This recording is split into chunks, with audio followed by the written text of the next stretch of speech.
ever wish you could just nail small talk in English? Just walk into a room and start chatting effortlessly. It's a skill many learners want to perfect. Totally. So we're doing a deep dive today on mastering small talk. Sounds fun. It is. We're looking at a podcast episode that's packed with tips. Oh, cool. Yeah. And get this, Cambridge University research suggests that people who frequently engage in small talk learn English about 30% faster. Wow, that's impressive. Right. We'll definitely break that down later, but first let's talk about why small talk matters. I think sometimes people dismiss small talk as just filler, but it can have a huge impact, especially when you're learning a new language. Exactly.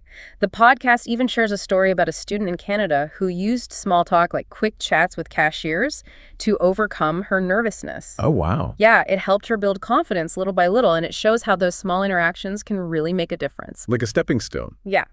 So this podcast episode lays out 3 main benefits of small talk for language learners. Okay, let's hear them. It helps you break the ice, build connections, and most importantly, practice your English in a low-pressure environment. I like that low pressure. Right. No pressure, just conversation. But it's more than just repetition, right? Completely. You also pick up so much vocabulary through small talk. That's true. It's often those everyday words and phrases that you won't find in a textbook. The stuff that makes you sound like a native speaker. Exactly. Okay, so let's get practical. How do we actually start a conversation? The podcast has some great advice, and I'm curious to get your take. Sure, fire away. They recommend things like asking open-ended questions, commenting on your surroundings, and giving genuine compliments. Those are all excellent starting points because they encourage your response that's more than just a yes or no. It keeps the conversation flowing. They even give specific examples. Like what? Instead of just saying nice weather, you could try something like, what do you like to do on days like this? I like that much better. Right. It's more engaging. Definitely. What other examples did they give? Oh, they also suggested things like, this coffee shop has such a cool vibe, don't you think? Or even just a simple, that's a great jacket. Those are good ones. I think the compliment approach is really powerful. Oh, yeah. Why do you think that is? Well, it's a great way to break the ice, make someone feel good, and potentially spark a longer conversation. And it plays into that idea of building genuine connections, which the podcast emphasizes. Yeah, exactly. Okay, but starting a conversation is just the first step, right? The real challenge is keeping that momentum going. Definitely. Mm-hmm.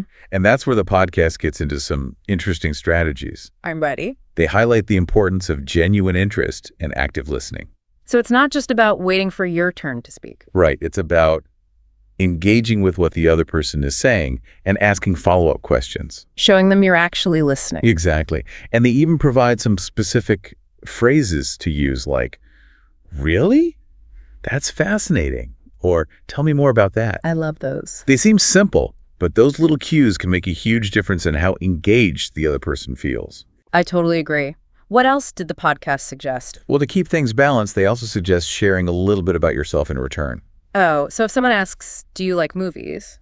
Instead of just saying yes, you could say, yes, I love them. I actually just saw this amazing film last week. Exactly. You give the other person something to connect with and keep the conversation flowing. It's all about finding that balance between being a good listener and an active participant.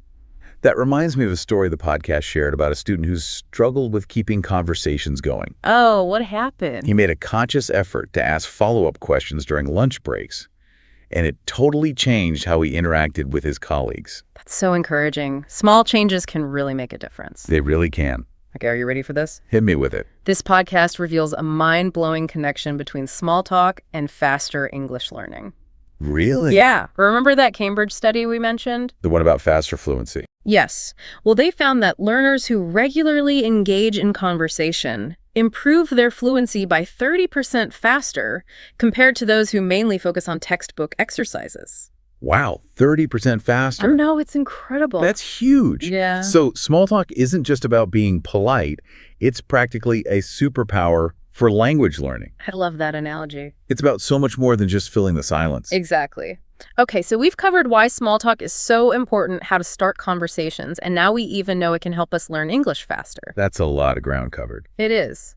But we're not done yet. What else is there? In the next part, we're going to explore why small talk has this amazing effect on language learning. It's really fascinating stuff. Can't wait. All right, so we're diving back into this idea that small talk can boost your English learning by a whopping 30%. It's pretty remarkable, right? Totally. And the podcast we're looking at actually breaks down why this happens. It's all about what they call the 3 power-ups. Power-ups. I like where this is going. Me too. They are repetition exposure to new vocabulary and real-world practice. So like leveling up your English skills. Exactly. And if we think about it, the repetition part makes a lot of sense. How so? Well, the more you use those everyday phrases like, how is it going? Or what do you think about?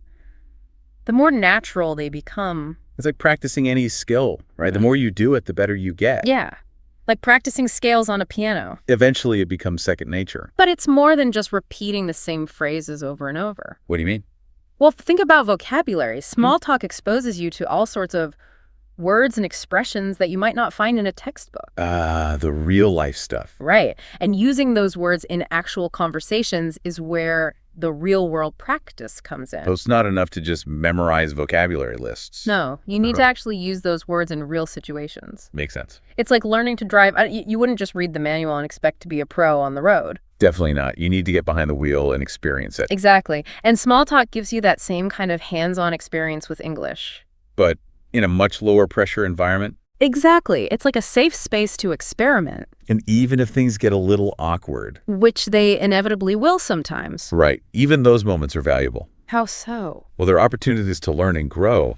Those pauses, those moments where you're searching for the right word, they're all part of the process. It's like our brains are working out, figuring out how to navigate those tricky situations. Exactly.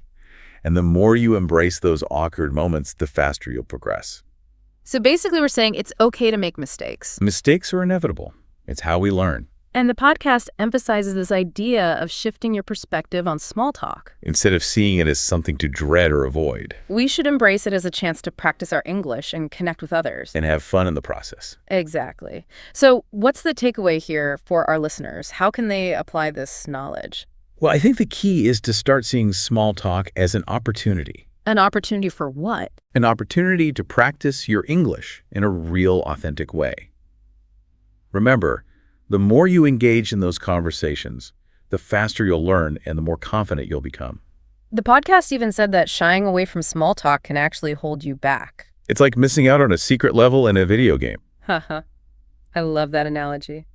So what would you say to someone who feels nervous or awkward about small talk? I would say embrace those feelings. See them as a sign that you're stepping outside of your comfort zone. And that's where the growth happens. Absolutely. What if you approach those interactions with a sense of curiosity and playfulness, knowing that each one is a chance to learn something new or practice what you already know? I love that reframing. It takes the pressure off. So to recap, we've talked about why small talk is so important, how to start conversations, and now we've even explored how it can accelerate our English learning. We've covered a lot of ground. We have. And in the next part, we're going to delve into the deeper implications of small talk. Oh, this is getting interesting. It is. We're going to explore how small talk isn't just about language. It's about opening doors to new opportunities and relationships. Think about it. What conversations might you start today that could lead to something amazing? The possibilities are endless. Exactly. Welcome back to our deep dive into the world of small talk. I don't know about you, but I'm still buzzing about how powerful those everyday conversations can be. Me too. It's easy to underestimate their impact. Right. So before we wrap things up, let's make sure we have all the key takeaways nice and clear. Sounds good. Okay, so first things first, we challenge that idea that small talk is just fluff. It's so much more than that. Exactly. Oh. It's a tool for breaking the ice, connecting with people, and practicing your English in a relaxed way. And don't forget about that Cambridge study. Oh yeah, the one that showed people who chat regularly improve their fluency 30% faster. It's mind-blowing. I know, right?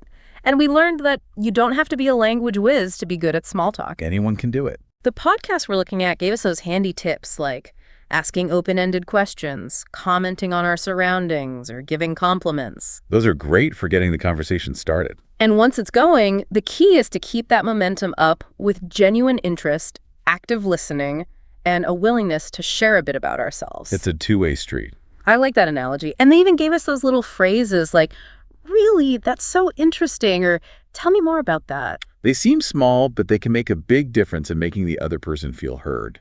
And remember that story about the student who practiced asking follow-up questions during his lunch breaks? Oh, yeah, he went from struggling to connect to having great conversations with his colleagues. It's proof that small changes can make a huge difference. Absolutely. But what really stuck with me was this idea that small talk isn't just about language, it's about opening doors to new experiences and relationships. I love that. It's about possibilities. Exactly. So as we wrap up this deep dive, is there one final thought you want to leave our listeners with?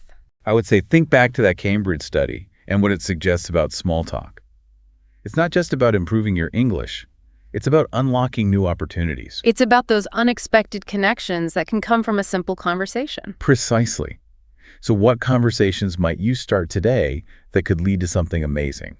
That's such a great question to ponder. It really highlights how those seemingly small chats can have a ripple effect, not just on our language skills, but on our lives in general. That's a beautiful thing. I couldn't agree more.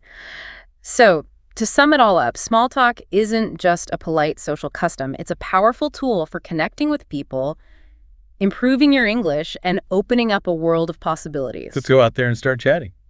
Thank you so much for joining us on this deep dive into the surprisingly profound world of small talk. Until next time, keep exploring, keep connecting, and keep those conversations flowing.